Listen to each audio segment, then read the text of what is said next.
Changing lives for good. Good morning, Nico. Good morning to you and also to listeners. So, January, we've made it to the 25th of January.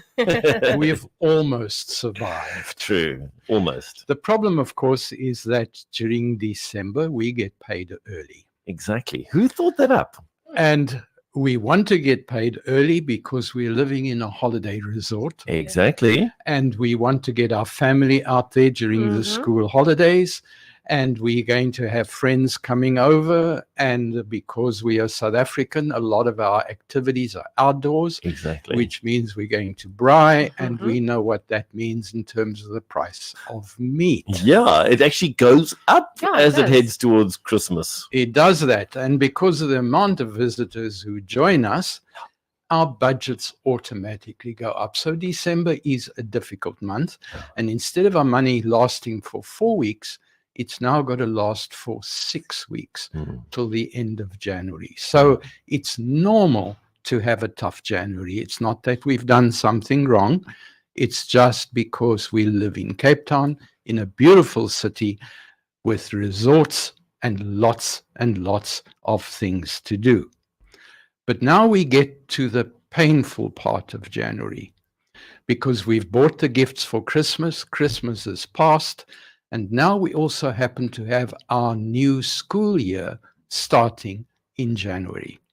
Now, I don't know about you, and I certainly am responsible for some kids who've got to go to school. And the school books seem to get more and more expensive every year. And the school uniforms, I don't know, during December, those school shoes fit. In January, they no longer fit. What happened to feet during the school holidays? And also the school uniform seems to fit in December. In January, it doesn't fit anymore. So those are where some of the challenges are. And if you didn't go and put your school uniform on lay-by in October, you've now got to have cash. So again, it puts another strain on your budgets for the month of January. Of course, the debit orders don't stop, and those of us who are on credit cards are often fairly close to our max. And then a lot of debit orders increase in the month of January, particularly medical aids. And the medical aids went up an astronomical amount this year. Nowhere should the regulator have allowed those kind of increases. And I do not understand why the regulator allowed increases of 10, 12%. That is crazy. That should not have been allowed. But those are realities that we face as people.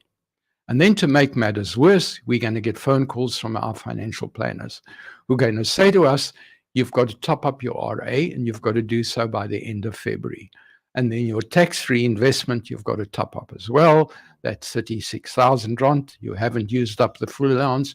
You need to do that. So suddenly we've got a lot of pressure on us, and it's going to make life difficult. So it's not that we're a failure in terms of the way we plan our finances.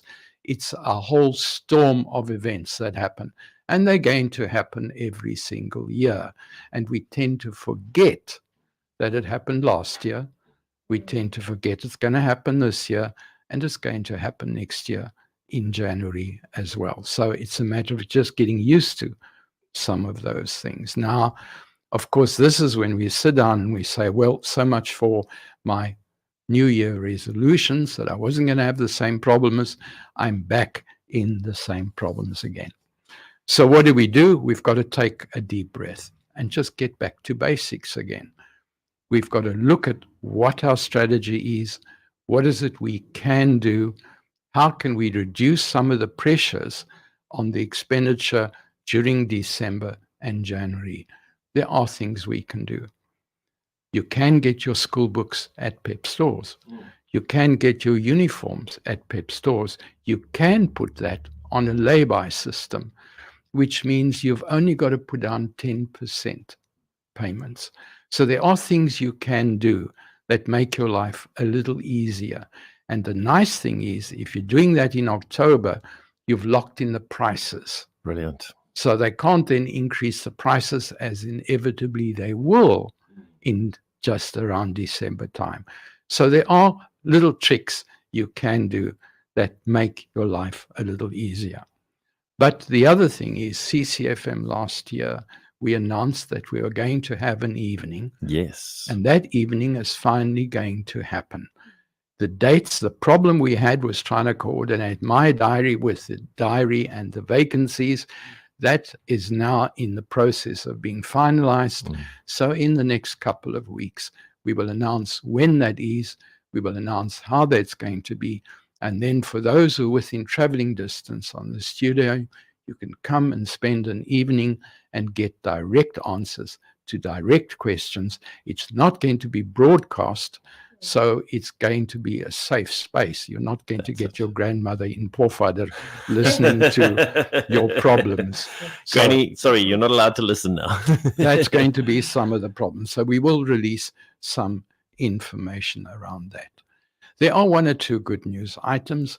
The thing that I realized, it is now much cheaper to get off Eskom completely, because every year Eskom keeps increasing the prices. True. So now the cost of generating your own electricity, whether it be by sun or by buying from wind farms, it's now substantially cheaper than it is to buy from Eskom. So it's now just a matter of time. Every time Eskom increases the prices, a couple of more large businesses go off the grid. Yeah. The demand will keep decreasing, and therefore it becomes easier for those who remain. But Eskom's going to learn an important lesson. You can't keep increasing the prices without consequences. And they are now at that tipping point already. That, in a sense, is going to help us. The other thing is around the election time. Somebody asked me, because I commented on this last week, what is the challenge I see? Well, 2 million South Africans don't live within the borders of South Africa. That's true. And they're going to want to vote, which means they've got to go to a polling station outside of South Africa. And if you're only having 5 or 10 polling stations for the rest of the world, how are 2 million people going to get there? So I imagine there's going to be an important court case happening soon, which will force the government to make more polling stations available. So if you're listening to this from outside of South Africa, follow that case, because it may mean that if we can double or treble the amount of polling stations, it's going to mean you don't have to travel 5,000 kilometers to go and cast your vote. And your vote is important. We need to bring about change in this country. We desperately. And that happens when people, as voters, get to express their opinion. So we're in a new month, we're in a new year. It doesn't all have to be bad news. Love it. Thank you, Nico, and really appreciate that.